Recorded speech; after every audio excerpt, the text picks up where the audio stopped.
Bonjour, bonjour. Bonjour Michel.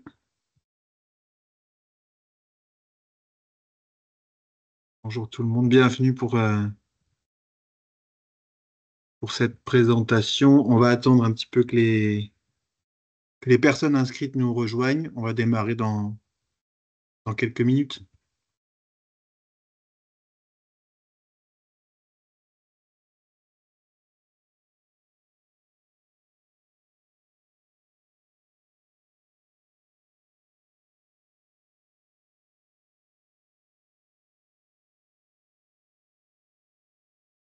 Peut-être le temps qu'on démarre pour les personnes qui sont arrivées. Alors, Michel Carvalec, c'est pas nécessaire. On connaît votre organisme.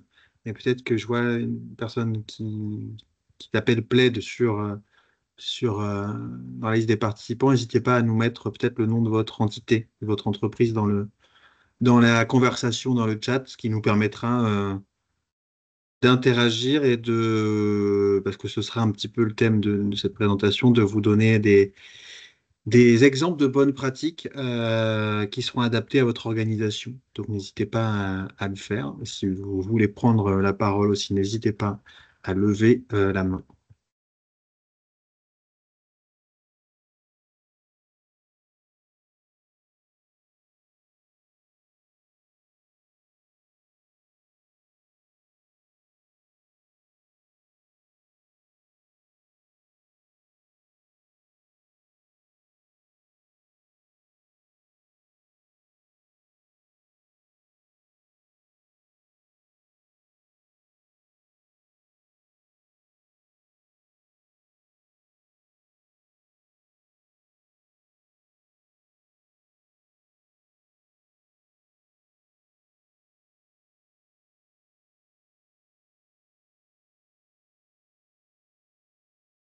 Super. Chambre de commerce et d'industrie nationale ou d'un département en particulier? Travaille beaucoup avec les CCI.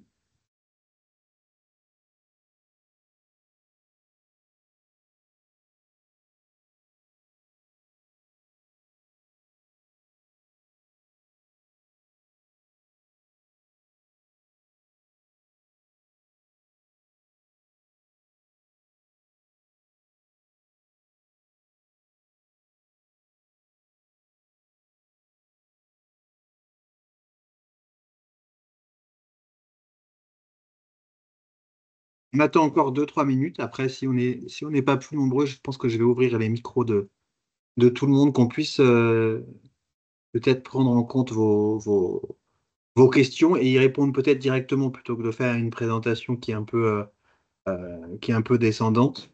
Si ça vous va et qu'on est aussi peu nombreux, on avait, je crois, une quinzaine, entre 15 et 20 personnes d'inscrites, on fera un échange plus personnalisé, si ça vous va. Donc on attend encore. On va se donner 3-4 minutes encore, il est 16h34. Et ensuite, on démarre sur quelque chose de plus personnalisé.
Alors, j'ai bien eu votre message, monsieur Plaid.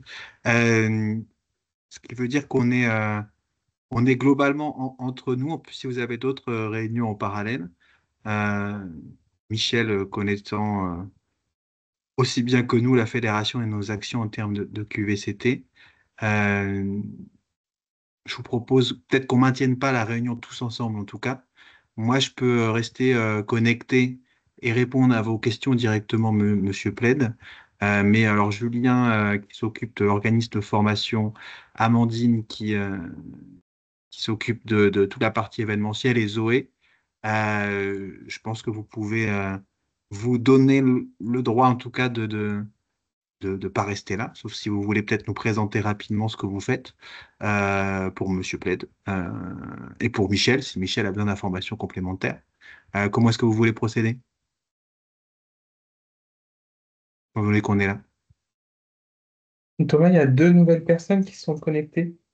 Ok, je n'avais pas vu. Madame Debec et Camille Dorès. Merci, Oui, Julien. bonjour. Bonjour, parce qu'on n'était pas nombreux, on se demandait tout simplement si on allait continuer ou pas, mais je vous propose du coup qu'on continue, mais peut-être qu'on la fasse un peu plus interactive, un peu plus personnalisée, cette présentation aussi. Donc n'hésitez pas à nous interpeller, à nous poser directement vos questions sur sur ce sujet de l'activité physique et sportive dans l'entreprise. Comment est-ce que on peut s'en servir pour booster la QVCT? Donc, je vais démarrer la présentation. N'hésitez pas dans le chat à nous mettre l'entité que vous représentez et un petit peu ce que vous en attendez. Comme ça, on pourra vous faire une présentation plus personnalisée et répondre peut-être à vos questions directement. Peut-être un rappel en introduction de qui nous sommes au niveau de la fédération. Je vais vous partager mon écran. Dites-moi si ce n'est pas le cas. Au niveau de la fédération, je mets le diaporama. Euh, donc, nous sommes une association loi 1901 avec l'agrément du ministère chargé des Sports pour développer l'activité physique et sportive dans l'entreprise. Euh, on le fait en mettant toujours en lien le projet sportif de l'entreprise pour qu'il réponde aux enjeux et aux objectifs managériaux de l'entreprise avec laquelle on travaille.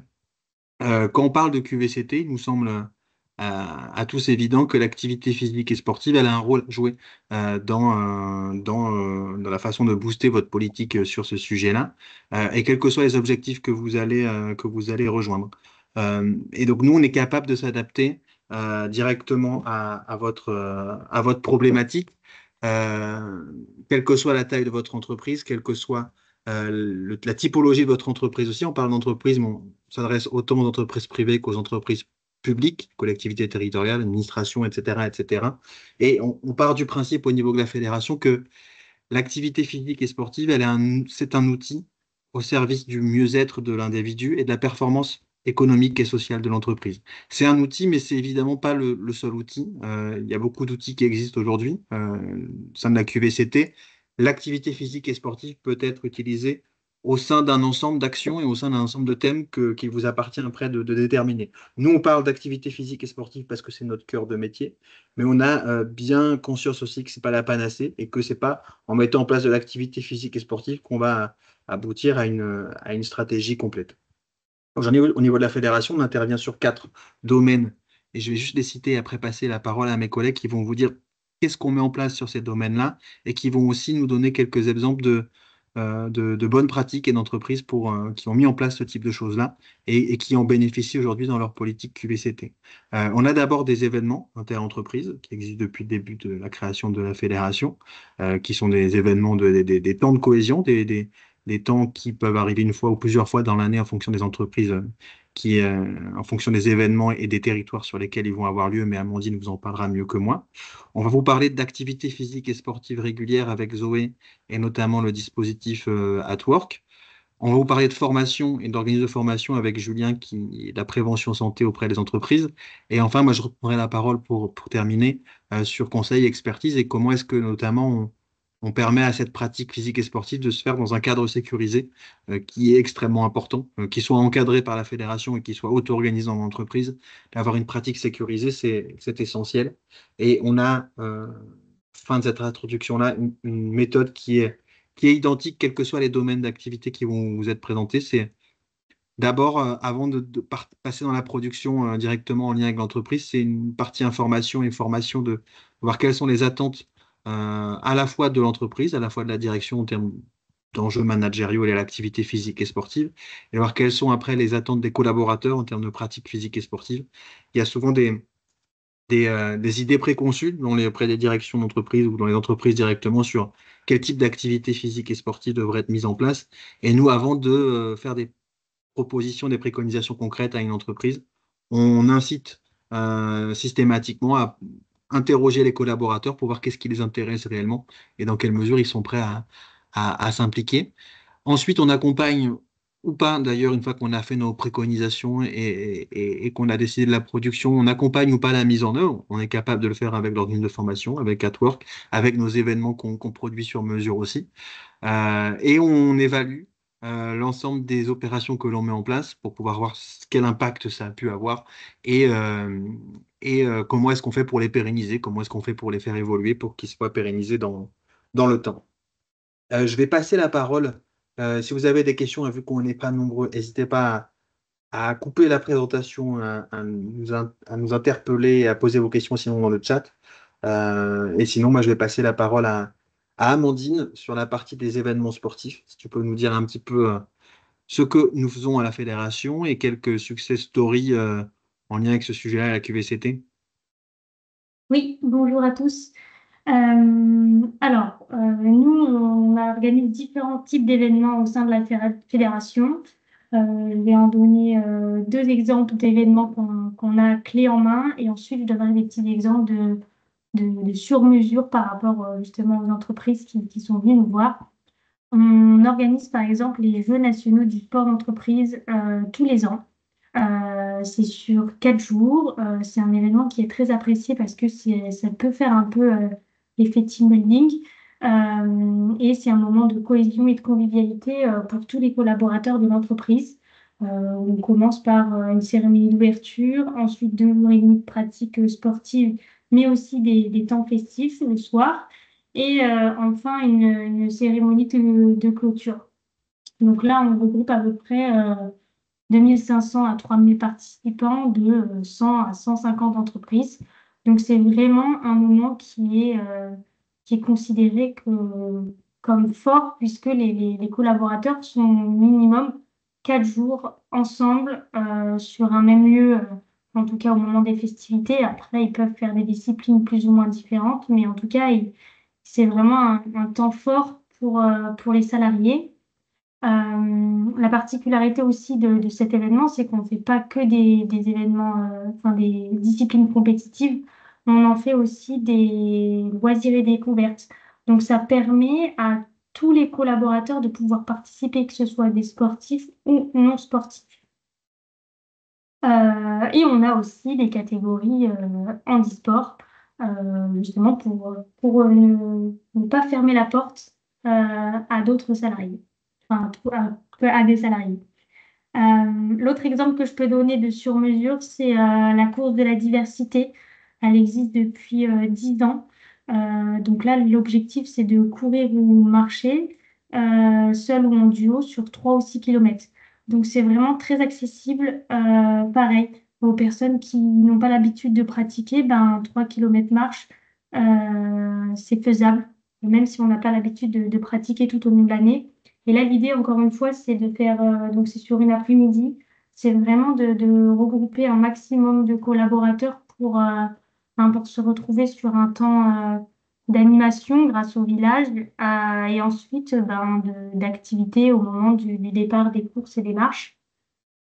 Et en plus, on soutient une association chaque année à laquelle on reverse des fonds. Donc ça, c'est très apprécié aussi des entreprises.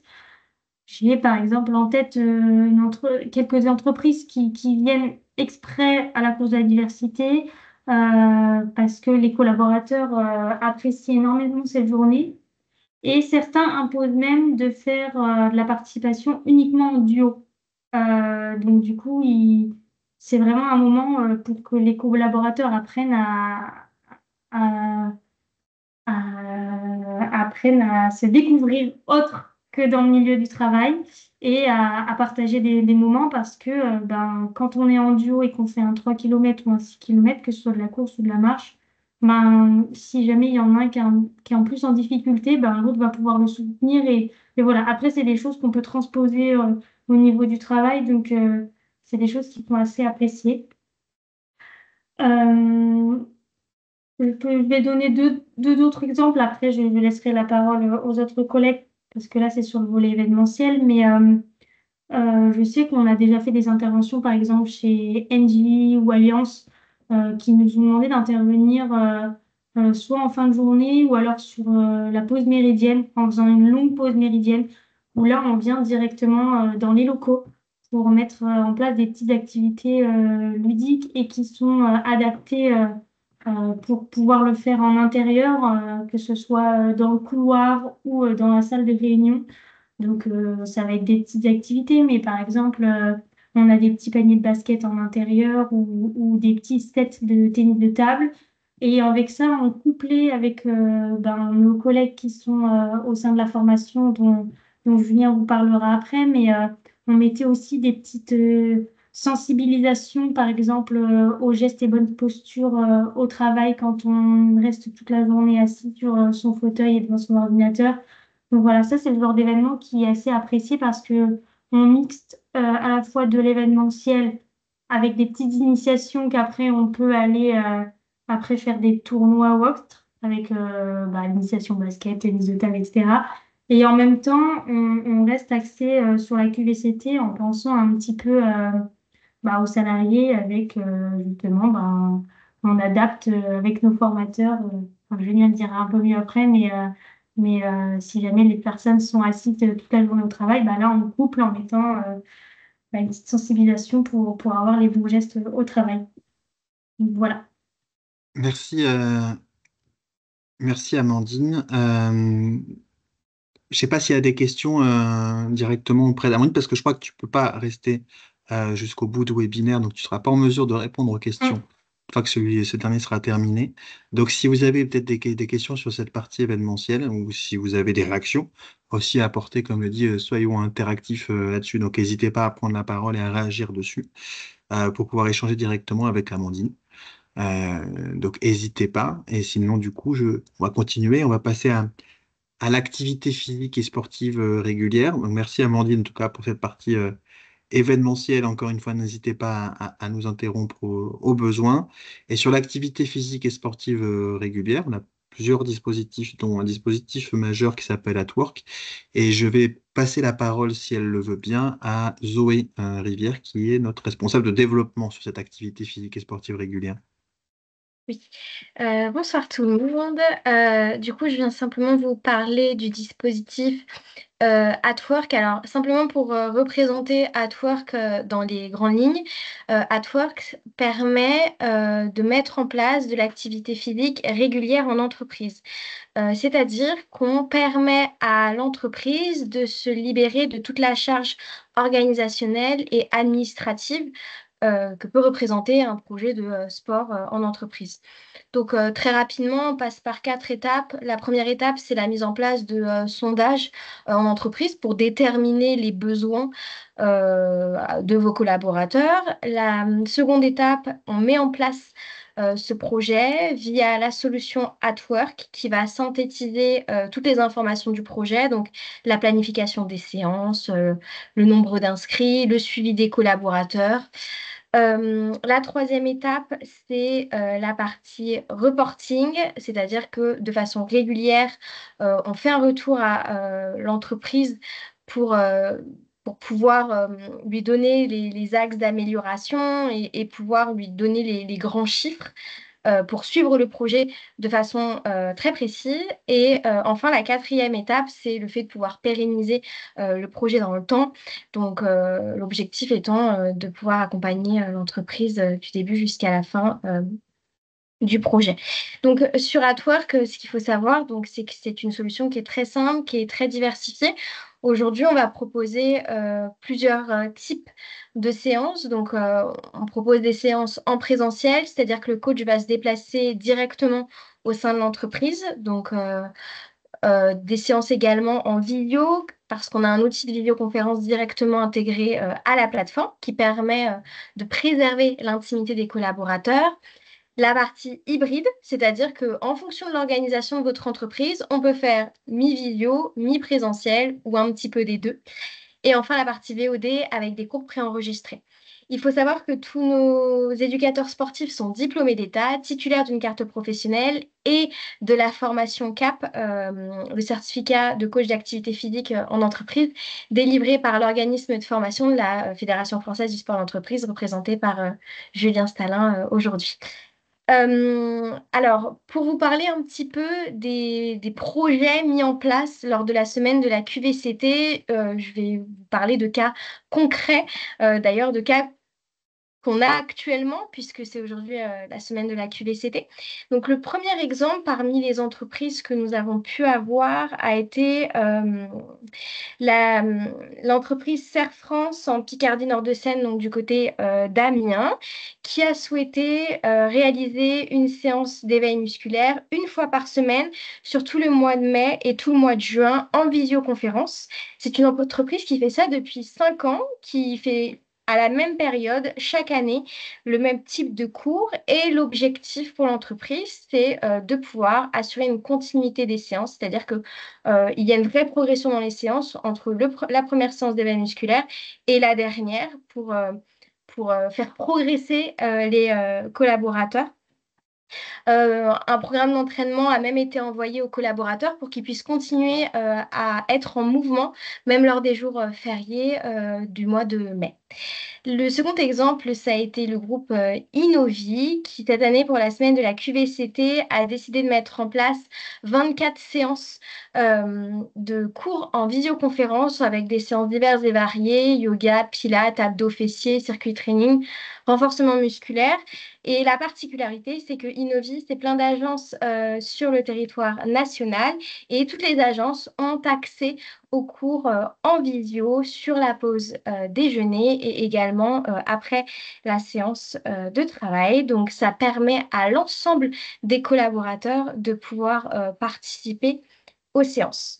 Le troisième exemple avec des séances en présentiel, c'est l'entreprise Vinci Construction en Île-de-France qui a décidé de mettre en place des cours de boxe pendant 3 mois sur les mois de mars, avril et mai, puis des formations sur la semaine de la QVCT. L'objectif était de faire pratiquer une activité un petit peu différente aux collaborateurs et de créer de la cohésion autour d'une activité physique. Et enfin, pour le quatrième et dernier exemple, c'est la ville de Sevran en Île-de-France qui a décidé de mettre en place des activités, pas sur plusieurs mois, mais sur une semaine, sur 4 jours, avec une animation badminton, ainsi que du yoga et du pilates sur chaise en présentiel pour leurs 20 agents de la ville. Et également coupler cela avec une formation Boost Activité pour se sensibiliser aux troubles musculo-squelettiques.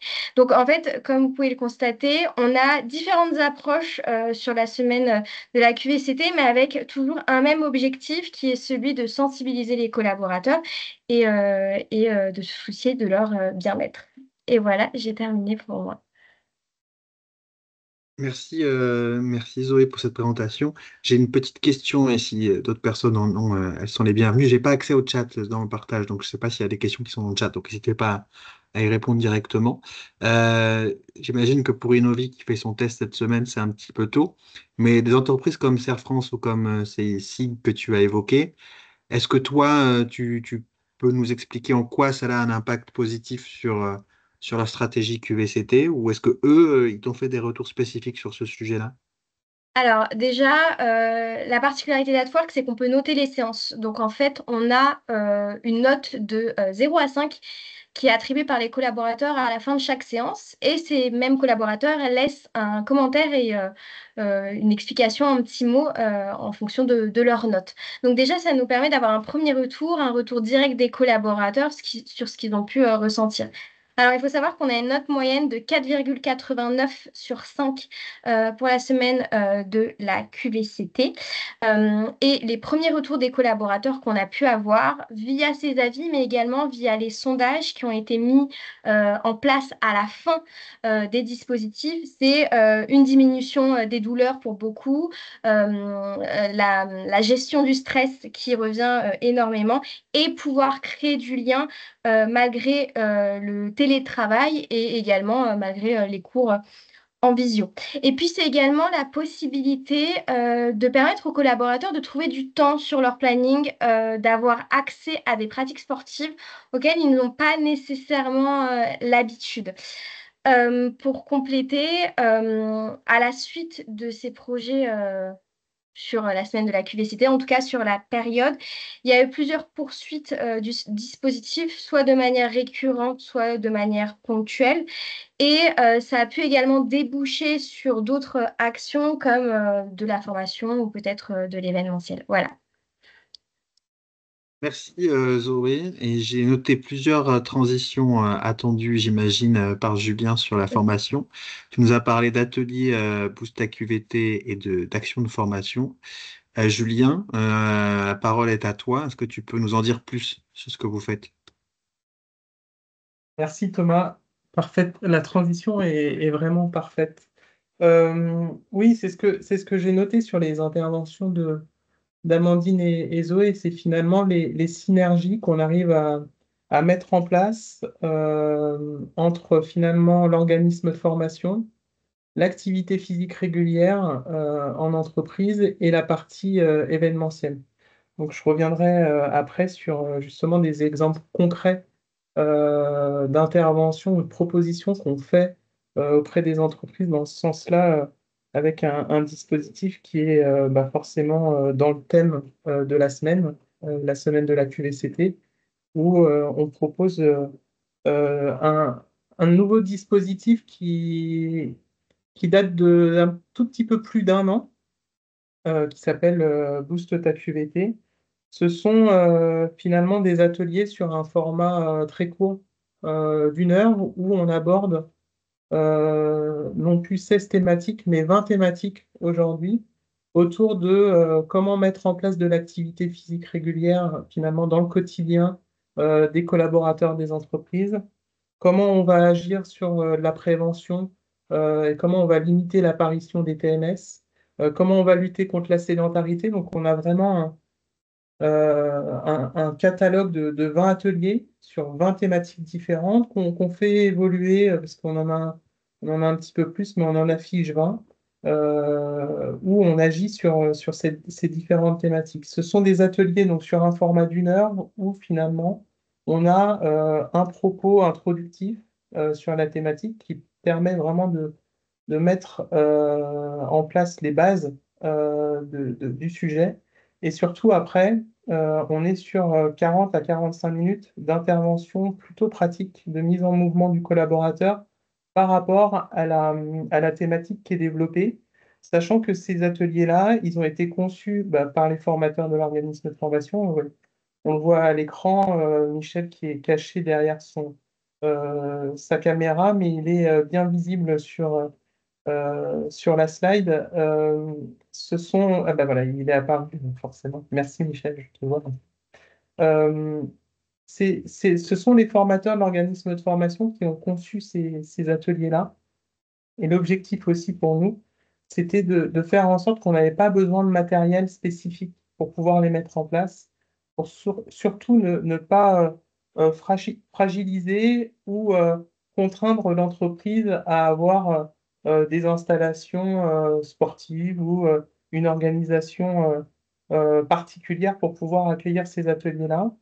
Maintenant, on a suffisamment de recul après un an d'existence finalement sur ce dispositif-là pour dire que finalement on avait vu assez juste. On est en pleine semaine de la QVCT. Donc pour vous donner des exemples concrets, aujourd'hui, on est intervenu auprès de la préfecture de région en Bourgogne-Franche-Comté pour pouvoir proposer un atelier Boost ta QVT sur comment lutter contre la sédentarité et limiter l'apparition des TMS. Donc, c'est aussi quelque chose qui fonctionne très bien à la fois dans les entreprises, mais pas que, aussi dans les établissements publics, les établissements de santé. Donc, vraiment, on s'adresse à toute organisation professionnelle. Comme le disait très justement tout à l'heure Zoé, on intervient cette semaine à Sevran, donc sur des propositions de séances d'activités sportives avec Atwork. Et en complément, on apporte aussi une touche d'atelier pour vraiment rentrer un petit peu plus sur certaines thématiques. Et ça a beaucoup de sens. Et ça apporte beaucoup plus d'épaisseur finalement dans nos interventions. Et pour relayer aussi ce que disait Amandine sur les courses de la diversité, et ça je trouve aussi que c'est très complémentaire et très intéressant. On a effectivement aujourd'hui l'événement sportif en tant que tel, où on va organiser une course selon les modalités qui ont été proposées. Et autour de ça, on a autour de l'événement des ateliers complémentaires qui sont proposés aux entreprises et aux collaborateurs pour s'approprier une démarche, pour s'approprier une thématique. J'ai souvenir que sur la dernière course de la diversité à Paris, on avait proposé des tests de forme. Et donc, c'est en plus euh, le clin d'œil par rapport à cet atelier-là, c'est que Michel, qui est parmi nous, a initié finalement la mise en place de cet atelier-là.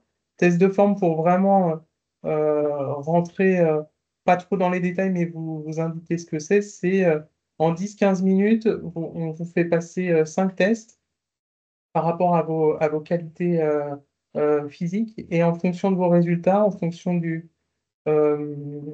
l'âge et du sexe, vous avez un résultat entre 0 et 5, ce qui permet d'évaluer votre niveau de forme à l'instant T.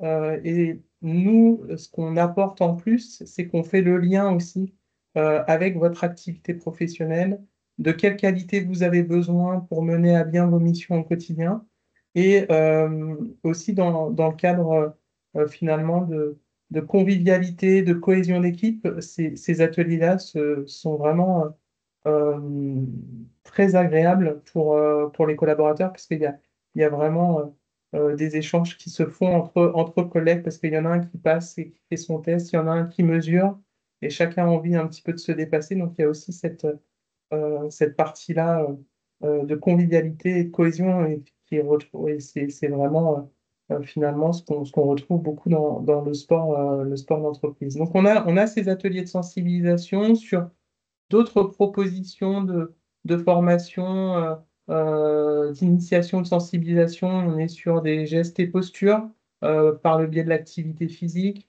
On est aussi sur la gestion du stress par le biais de l'activité physique, sur des formats d'une demi-journée, d'une journée. On essaye vraiment de s'adapter au mieux finalement à l'activité de l'entreprise en particulier pour pouvoir essayer de le rattacher, que ça ait du sens pour les collaborateurs. Donc ça, c'est sur un premier niveau d'intervention. Euh, voilà, on y vient, j'ai vu la question de Camille, mais tout de suite, il y a eu la réponse, et donc là, on l'a encore plus. L'organisme de formation de la fédération est certifié Calliope. Ça a deux valeurs, finalement, cette certification. La première, c'est finalement un gage de qualité et de sérieux de nos propositions, de ce qu'on fait, de ce qu'on est capable de mener auprès des entreprises. Et aussi, et c'est pas innocent, finalement, ça permet aux entreprises de solliciter les fonds de la formation professionnelle pour se faire financer les formations. Donc, oui, nous sommes un organisme de formation certifié Calliope. Et ensuite, on a des formations certificatives qu'on propose qui sont soit destinées aux collaborateurs ou soit destinées aux éducateurs sportifs. Donc, comme le disait, et je fais le lien avec ce que disait Zoé précédemment, c'est que les éducateurs sportifs qui interviennent pour la Fédération française du sport d'entreprise, on leur propose une certification de coach d'activité physique en entreprise qui est finalement complémentaire à leur parcours initial d'éducateur sportif. Et pour nous, ça a deux valeurs importantes. La première, c'est finalement développer un nouveau champ de compétences ou un nouveau champ d'intervention pour l'éducateur sportif, et finalement à la base plutôt spécialisé dans sa discipline ou dans une approche, et là on lui apporte une approche complémentaire pour intervenir dans le monde de l'entreprise, et ça permet aussi à l'éducateur sportif d'être plus attractif vis-à-vis de l'entreprise, et l'entreprise finalement est rassurée d'avoir un éducateur sportif qui est vraiment formé aux attentes de l'entreprise, et ça permet aussi de sécuriser les pratiques et les pratiquants, et ça, c'est pas innocent non plus. Et ensuite, on a d'autres formations certifiantes qui sont destinées aux collaborateurs. On en a, on en a une, c'est la formation de référent à l'éveil musculaire. L'objectif, c'est de pouvoir finalement pérenniser la démarche de l'éveil musculaire à la prise de poste dans le temps, dans les différents services de l'entreprise, pour que le collaborateur soit en capacité d'encadrer en toute autonomie et en toute sécurité l'éveil musculaire chaque jour. On a aussi une autre formation certificative, parce que de, de certificat d'aptitude à l'utilisation en autonomie des appareils de salle de sport, parce que on s'est rendu compte que de plus en plus d'entreprises se dotent d'une salle de sport, et ça c'est très bien. Il y a des appareils et il va falloir finalement les former à savoir bien les utiliser pour qu'ils puissent pratiquer en toute sécurité au quotidien. On a une dernière formation qui vient de naître. Finalement, c'est une formation de préventeur TMS en entreprise. Finalement, on va être là pour former finalement le référent TMS au sein de l'entreprise pour pouvoir à la fois les détecter, les limiter et aussi trouver des solutions avec la direction de l'entreprise pour vraiment limiter au maximum l'apparition des TMS en fonction des différents secteurs d'activité du collaborateur. Et après, on travaille aussi sur d'autres formations sur mesure, selon les besoins, dans la mesure du possible, tout en restant dans notre champ, le champ du sport, par le biais de l'activité physique. On est toujours assez proactif, je pense, sur les sollicitations qu'on peut avoir. Et je pense que c'est ce qui fait aussi la force de l'organisme de formation. Alors, comment... Merci. Oui, Ouais. pardon. Excuse-moi. En fait, j'allais rebondir sur la question de Camille. C'est Ok. comment s'assurer que les collaborateurs, formateurs en éveil musculaire s'impliquent sur le long terme. Ils vous envoient des retours ou c'est l'entreprise qui gère le suivi tout seul. En fait, il y a vraiment un travail de co-construction de la démarche. Donc, nous, on propose à l'entreprise une feuille de route qui soit suivent ou ne suivent pas. Mais quand elle est suivie, on peut prétendre à réussir la démarche dans le temps. Dans le sens où on va faire un audit initial avec l'entreprise pour identifier les différents secteurs d'activité, pour identifier les différentes contraintes, l'organisation, comment est organisée finalement l'entreprise, les différents services.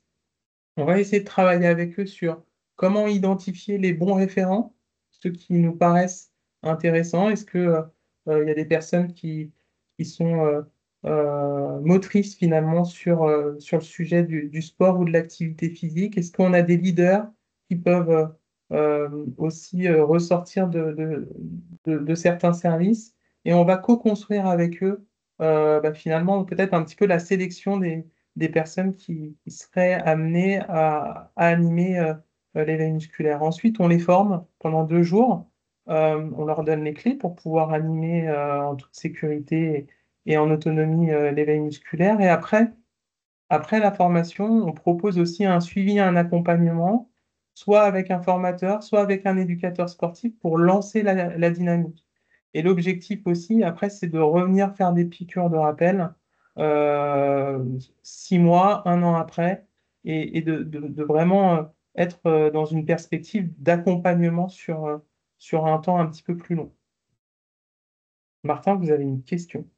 Oui, j'avais une question. Bonjour à tous. Peut-être à tout le monde, au fond, peut-être à toi autant qu'à vous, Julien. C'est en fait comment naissent les besoins, c'est-à-dire est-ce que ça vient finalement de découvrir toutes ces offres par des salariés qui, voilà, qui essaient de convaincre leur management d'une part. Vous allez sans doute me dire tout mon capitaine, mais je les déroule. Il y a, voilà, il y a deuxièmement, est-ce que c'est des DRH proactives qui, voilà, qui veulent aller toujours plus loin dans la QVT ou bien encore des CSE qui, voilà, qui prennent le sujet du sport un peu voilà, en face, j'allais dire, et qui essaient d'aborder ces sujets-là pendant les CSE. Voilà, j'avais un peu besoin de voir comment naissent les besoins. Euh, Inès Détroit, effectivement, Ouais, Martin, il n'y a pas vraiment de vérité. d'accord. Oh, pas de tendance qui se dégage, en tout cas. Voilà, Il n'y a pas, ouais, il y a vraiment pas de tendance qui se d'accord. dégage. Enfin, si, quand même, entre DRH ou CSE, ça dépend aussi beaucoup de la taille de l'entreprise et de son historique en termes d'activité physique et sportive. Euh, des entreprises qui ont, par exemple, une association sportive d'entreprise ancrée depuis des années, c'est l'association sportive qui va maîtriser le sujet. Et en fait, il va être très compliqué de mettre en place dans cette entreprise-là une démarche vraiment axée sport santé. Et donc, nous, tout notre travail, enfin une partie de notre travail consiste à réussir à accompagner les initiatives d'où qu'elles viennent. Quand elles viennent du salarié, nous, on est là pour l'aider à construire son argumentaire pour Oui, qu'il puisse convaincre son oui, dirigeant de mettre des choses en place. Et quand on a un CSE va surtout nous être intéressé. Alors, encore une fois, c'est pas 100%, il n'y a pas de oui, vérité totale sur ce que je suis en train de dire, mais quand c'est oui, un CSE, il va surtout être intéressé en ce qui nous concerne plus sur les parties événementielles qu'a pu présenter Amandine, parce que le rôle du CSE, c'est vrai que souvent, c'est de proposer de l'offre sportive directement, mais sans vraiment accompagner derrière au quotidien. Donc, il va pouvoir effectivement proposer de participer à des événements sportifs ou d'avoir des réductions dans les salles de sport, mais il n'y a pas d'accompagnement spécifique. Alors que la direction des ressources humaines ou la direction générale, quand une entreprise est un peu plus petite, elle va justement vouloir intégrer l'activité physique et sportive dans sa stratégie managériale. Et là, oui. nous, on va pouvoir l'accompagner de cette façon-là. Et pour que ce soit pour le CSE ou pour la direction générale, nous, on est là aussi pour essayer de tempérer un petit peu des fois les ardeurs initiales ou les préjugés, les idées préconçues qu'il peut y avoir pour dire oui, on est tous d'accord pour dire que l'activité physique et sportive c'est une bonne chose pour les collaborateurs et pour l'entreprise, mais pas forcément tout et pas forcément n'importe comment et pas forcément ce qu'on a en tête. Et c'est pour ça qu'on travaille le questionnaire, le sondage en interne avant de mettre en place une activité, de s'assurer qu'en fait, les collaborateurs ils sont intéressés. Très clair, super, merci beaucoup. On arrivait après à la fin de la présentation. Je ne sais pas si Michel est toujours présent. Il ne faut pas qu'il hésite à compléter, à venir aussi en tant que formateur, nous donner son point de vue sur notamment la question de la formation, que ce soit les ateliers Boost à QVT ou les formations qui sont dispensées, parce qu'on a une expérience de terrain qui est précieuse. Donc, Michel, n'hésite pas à intervenir si tu veux compléter les propos de Julien, même s'il était Vous particulièrement m'entendez là? complet. Oui, on t'entend. Très bien. Bah non, vous avez tout bien présenté, comme dirait l'autre. Par exemple, sur cette semaine, moi je suis en Bretagne. Donc en Bretagne, c'est pareil, il y a la Fédération française du bâtiment, donc le département 35. Ça va être une petite intervention une heure, un quart, une heure et demie maximum. Et où en effet, bah, l'idée, ça va être de présenter à des artisans l'intérêt de se maintenir en forme, de prendre soin d'eux et de leurs quelques collaborateurs, parce que ce sont des petites entreprises et puis de les mettre en mouvement, donc de leur donner envie aussi à différents moments de la journée de penser à rester en forme et d'optimiser leur santé et leur niveau de forme. Donc c'est pas mal d'actions qui sont mises en place et tous ces modules de boost à QVT qui sont mis en place au fur et à mesure depuis 2-3 ans là, bah ouais, ils s'étoffent et puis on s'adapte vraiment à la demande des entreprises qu'on rencontre au fur et à mesure. Hein, puisque les champs d'activité, les secteurs sont tellement divers. Bien sûr, il y a les problématiques de TMS globale, de sédentarité globale, mais après, il faut entrer dans le cœur de chaque problématique. Et puis, c'est là où la Fédé du sport d'entreprise a toute sa place. Et il y a une belle équipe, en effet, entre autres, dans le département formation, avec qui j'ai la chance de travailler. Voilà. Merci Michel. Moi, j'avais d'autres éléments à apporter parce qu'effectivement, on vous a dit ce qu'on faisait au niveau de la fédération, la façon dont on peut accompagner les entreprises. Mais aujourd'hui, il y a 13% des collaborateurs qui ont la chance de faire de l'activité physique et sportive en entreprise. Alors, c'est à la fois peu et un chiffre important, sachant qu'on sait qu'on a près de 30 millions d'actifs en France, 35 millions d'ailleurs. Donc ça fait beaucoup de monde qui pratique et toutes ces personnes-là ne sont pas licenciées à la Fédération française pour entreprise. Et si elles étaient toutes licenciées, on aurait certainement du mal à toutes les gérer aujourd'hui. Mais ce que je voulais vous dire, c'est que la pratique auto-organisée, c'est ce qui existe le plus aujourd'hui dans l'entreprise et c'est très bien. Nous, notre rôle, c'est d'accompagner l'entreprise pour que l'activité physique et sportive ait lieu et que ce soit avec les services qu'on vous a présentés ou pas. Notre mission, elle est vraiment là. Par contre, là où on sensibilise les entreprises quand elles font de la pratique auto-organisée, c'est sur la pratique sécurisée, le cadre légal qui est lié à l'activité physique et sportive et comment est-ce qu'on fait pour assurer ses salariés dans le cadre de cette pratique-là. Parce que le jour où il y a un accident, quand on fait du sport, ben, on n'est pas à l'abri de blessures. On va réduire l'absentéisme, on va réduire le nombre de personnes qui vont être absentes au travail par l'activité physique et sportive, personnes qui vont mieux se sentir, mais n'empêche qu'on n'est pas à l'abri d'une personne qui se blesse physiquement dans une séance de sport. Et il est important de pouvoir séparer en fait la vie professionnelle et le cadre professionnel du cadre sportif pour ce type d'activité, pour éloigner la responsabilité de l'employeur le jour où il y a ce type d'accident. On a quelques exemples qui ont failli aboutir à une requalification en accident du travail. Et on a pour le coup la certitude que le jour où ce type d'accident est requalifié en accident du travail, c'est la fin du dispositif dans l'entreprise. Et pas, c'est évidemment pas du tout ce qu'on souhaite. Donc c'était sur la pratique organisée. Nous, notre rôle, c'est d'accompagner sur le plan administratif et sur le plan législatif l'entreprise pour lui garantir que ce qu'elle fait, elle le fait dans un bon cadre. On a des choses pour l'accompagner. On a une licence fédérale. On a la possibilité de certifier les salles de sport qui sont mises en place aussi. On les accompagne pour que les aider à ouvrir des salles de sport en accès libre ou pas libre d'ailleurs pour leurs pratiquants, mais tout en étant dans une pratique sécurisée ou une pratique auto-organisée, encadrée ou non, le jour où il y a un accident de la vie sportive, que ça reste un accident de la vie sportive. C'était la dernière partie un petit peu de l'intervention pour que garder cet environnement de travail positif par le sport, ne pas tout gâcher par un problème après d'assurance directement, ce qui peut arriver régulièrement.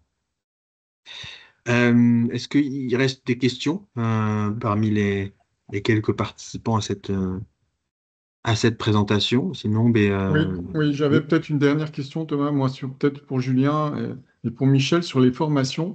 Je me raconte qu'un des freins possibles à toutes ces démarches, c'est aussi la culture managériale, dans l'idée d'autoriser, au fond, qu'il y ait des pratiques sportives, notamment quand elles sont intégrées pendant les heures de travail, etc. Et donc, je me dis que peut-être les moins à convaincre sont les sportifs eux-mêmes, les collaborateurs éventuellement de l'intérêt de le faire. Et y a-t-il une formation manager enfin, qui est dédiée à lever ces freins-là et voilà, de dire, mais en fait, quels sont les avantages de voir des initiatives de gens qui vont se lever, faire des mouvements, ouais, et que c'est un peu ce syndrome du manager mal à l'aise avec le télétravail et du manager mal à l'aise avec la pratique sportive intégrée dans le travail. Je me disais que, voilà, est-ce que c'est adressé ce sujet ou est-ce que finalement c'est pas un problème avec vos perceptions? Alors, elle est très juste, cette question, Martin, et moi, je vais la raccrocher finalement à une nouvelle proposition qu'on vient de faire. Justement, on l'a conduite avec Thomas la semaine dernière. C'est sur un format mini-conférence sur une demi-journée. Et finalement, c'est plutôt une intervention sur 3 heures où Ouais. on va interroger finalement les managers, les chargés de formation, les responsables RH, pour finalement leur donner quelques clés et quelques réponses sur comment mettre en place, par exemple, de l'activité physique régulière dans votre organisation professionnelle. Et bien entendu, sur notre déroulé, bah, on a toute une phase de diagnostic où finalement, on partage avec eux des données qui sont largement partagées et connues de toutes et tous, finalement, où si je dois vraiment si je dois vulgariser le propos et en faire une synthèse, c'est de dire, bon, bah, on est tous d'accord, le sport, c'est bon pour la santé, maintenant, qu'est-ce qu'on met en place concrètement? Et donc, on a développé ce produit-là qui est tout nouveau, qui s'appelle les laboratoires du sport d'entreprise, où finalement, on a 4-5 thématiques qu'on traite Et finalement, je trouve que c'est une réponse, en tous les cas, qu'on peut donner ou là où on peut sensibiliser en disant, mais finalement, avec peu de choses, on peut mettre en place de l'activité physique régulière ou de l'activité physique ou sportive sous différentes formes. Et finalement, nous, on n'a pas la prétention, c'est ce que disait aussi un petit peu Thomas, de dire, mais automatiquement, faites confiance à la FFSE et suivez les solutions. Non, vous pouvez aussi, à un moment donné, créer des conditions pour mettre en place de la pratique ou de l'activité physique auto-organisée. Ce n'est pas un souci. Comment vous pouvez mettre en place des pauses actives? Vous n'avez pas besoin, dans le monde de l'entreprise, d'avoir un niveau sportif défini. On s'adresse vraiment à tous les collaborateurs, quel que soit son niveau. Et il n'y a pas une recherche de performance. Et donc, c'est vraiment de pouvoir les rassurer finalement par rapport à ça. Donc, Ok. pour moi, c'est vraiment la réponse qui me paraît Oui. la Ouais. plus appropriée et surtout dans une mise en œuvre pratique. Voilà. Oui, ça donc Et ça, sans ça prétention. Oui, ça peut, Julien, donc être un peu en mode intervenant lors d'un séminaire, un comité de direction, et on vient et on vous défriche un peu et vous posez vos questions sur vos perceptions, vos freins possibles, qu'est-ce qu'il y a à gagner en tant que direction ou cercle managérial, quoi. En fait, c'est ça. Exactement. Ouais, très bien, c'est clair. Ben, Et, et ça, c'est. juste, Ouais. et juste pour conclure là-dessus, je vais juste parce qu'il y en a 5 de thématiques qu'on est capable de proposer, donc ça va pas prendre trop de temps de pouvoir juste vous les citer, comme ça vous donne un aperçu. Comment construire et mener un projet sport en entreprise, donc là on est sur quelque chose d'assez large. Comment mettre en place de l'activité physique ou sportive sous toutes ses formes. Donc ça c'était le laboratoire qu'on a conduit la semaine dernière. Comment proposer de l'activité physique régulière. Comment agir efficacement sur la prévention santé et la réduction des TMS par l'activité physique? Et le dernier, comment sensibiliser les collaborateurs à la pratique physique en situation de handicap? Donc voilà, on essaie de balayer un petit peu les sujets et les thématiques qui reviennent souvent Et par je rapport à... présume, je vous coupe Julien, mais ça veut Oui, dire que comme moi, j'étais plutôt moins sur la question du comment que de me raconter qu'il y a un sujet du pourquoi et qu'il s'agissait encore de convaincre sur le pourquoi. Je me dis que votre pourquoi, il est traité dans tous ces axes. Enfin, vous en oui, parlez tout du à fait, pourquoi il faut bien le faire. sûr. C'est Oui, intégré, oui, oui. d'accord. Ok, Ouais, on ouais. dit la même chose. On dit la Et même après, chose. Ok. surtout, on essaie d'apporter vraiment des solutions pratiques. Oui. Donc, par exemple, sur un des laboratoires, on propose un atelier qu'on développe dans le cadre de Boost QVT pour que le collaborateur ou le dirigeant il puisse s'approprier une démarche et de se dire, ah, Oui, mais finalement, OK, c'est les bonnes c'est clés ça. pour pouvoir les répandre collectivement. C'est pas que pour prêcher des convaincus, c'est aussi pour Non, aborder des gens. Ok, on dit la ceux même chose. Ok, qui, ça ceux qui marche. sont convaincus, généralement, on On n'a est d'accord. vraiment pas de Donc ça s'appelle difficulté comment, là-dessus. mais c'est aussi pourquoi l'intérêt de le faire, C'est quoi. ça, oui, tout à Ok, fait. super, merci beaucoup. Et si Michel ou Thomas voulaient apporter une précision, allez-y. Pas de précision là-dessus, Julien. Si Michel, tu en as Non plus. bien entendu. Il y avait une question de Camille sur la question des assurances, notamment pour les salles de sport en entreprise. C'est un des axes sur lesquels nous, on accompagne aujourd'hui de plus en plus d'entreprises. Il n'y a pas de jurisprudence claire sur le sujet.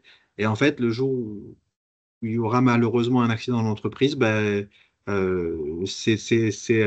c'est le juge qui décidera si la responsabilité de l'entreprise est engagée ou pas. Et nous, dans notre accompagnement, on fait en sorte de se prémunir de ce risque-là, mais on ne le garantit pas que l'entreprise ne pourra pas être tenue pour responsable. Donc, dans notre accompagnement qu'on a sur les salles de sport en entreprise, on va du choix des sols qui sont faits au niveau d'aération de la salle par rapport à la législation qui est en vigueur. On parle aussi des appareils qui sont mis en place, quel type d'appareils peuvent être mis en place, sur quelle surface, combien d'appareils par rapport à la surface de la salle on peut préconiser aussi, quel type d'affichage sont obligatoires dans une salle de sport en entreprise. Et donc, du coup, on accompagne les entreprises là-dessus pour que l'entreprise puisse, jour où il y a malheureusement un souci, présenter le fait qu'elle avait pris en compte toutes les garanties nécessaires, mis en œuvre tous les points nécessaires à mettre en place pour que garantir une organisation contrôlée, une organisation sécurisée, une pratique sécurisée et à la responsabilité du collaborateur. Il en va aussi des conditions d'accès à la salle. Est-ce que la salle est en accès libre ou est-ce qu'elle est en accès avec un badge? De l'accès aux appareils ou de la formation à savoir utiliser les appareils. Il y a au moins je dirais une trentaine de sujets qu'on aborde avec l'entreprise sur ce sujet-là pour pouvoir l'accompagner, qu'elle puisse mettre en place tout ce qu'il faut pour que ce ne soit pas le cas. Mais il appartiendra toujours dans le cadre d'une poursuite qui pourrait venir d'un employé qui se serait blessé que le juge décide si oui ou non l'entreprise est responsable. Mais nous, on fait en sorte que ce risque-là soit le plus éloigné possible. Et la question de l'assurance via la licence de la Fédération française pour entreprise en fait partie. C'est une garantie de plus dans cet axe-là. Finalement, ce qui va être évalué par le juge, c'est est-ce que l'entreprise a créé des conditions pour limiter au maximum l'intégrité physique du collaborateur et est-ce qu'il a créé des conditions pour sécuriser ses pratiques et ses collaborateurs. Et donc, comme disait Thomas, on a vraiment pas mal de sujets sur lesquels on doit plancher. Est-ce que vous avez un éducateur sportif qui est diplômé d'État? Est-ce que, il est titulaire d'une carte professionnelle? Ah oui, effectivement, il est aussi euh, certifié par la Fédération française du sport d'entreprise. Et donc, c'est vraiment évaluer finalement si l'entreprise a mis toutes les dispositions en place pour limiter au maximum tout accident ou toute difficultés rencontrées dans le cadre d'activités physiques ou sportives.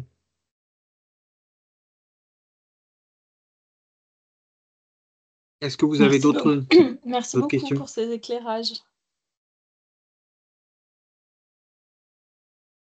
Eh ben, on vous en prie. On vous en prie, puis on est à disposition de toute façon, au-delà de ce temps d'échange, hein. N'hésitez pas derrière à nous recontacter au besoin. Oui, en fonction des sujets qui peuvent vous intéresser, tous les sujets, bien entendu, sont intéressants. Toujours un petit peu plus la formation quand même, mais Thomas dira la même chose pour d'autres sujets, etc. N'hésitez pas à nous solliciter. On vous met bien entendu les personnes référentes en face pour avancer sur des questions, sur si vous souhaitez mettre en place certaines initiatives et qu'on puisse vous témoigner de ce que nous, on connaît, de ce qu'on perçoit et de s'adapter au mieux aussi finalement à vos contraintes. On est forcément à disposition sans problème. Super, un grand merci à tous. C'était passionnant. Eh Merci bien, beaucoup. bonne fin de Merci journée à beaucoup, tous. c'était super. Bonne fin de journée, au Au revoir. revoir, merci Au encore. revoir. Merci, à bientôt. Au revoir. Merci beaucoup. Bonne fin de journée. Ah, parce qu'on est tout seul. Tu m'entends, Thomas? Ouais, je t'entends.